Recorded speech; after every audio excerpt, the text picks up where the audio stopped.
Ariel Noah angkat suara menanggapi pernyataan Ahmad Dhani yang menyebut langkahnya bersama Visi sebagai tindakan kekanak-kanakan dan cengeng. Ariel menegaskan bahwa langkah yang ia perjuangkan bersama Visi telah sesuai dengan prosedur hukum yang berlaku.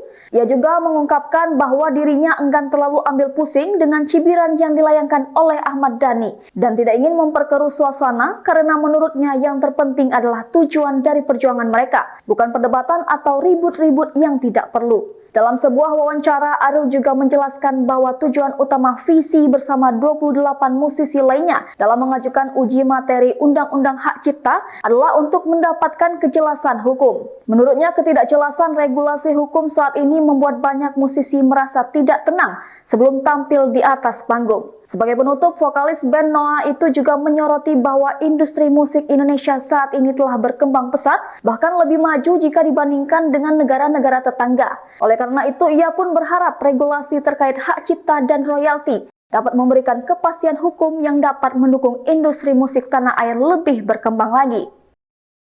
Download Tribun X sekarang, menghadirkan lokal menjadi Indonesia.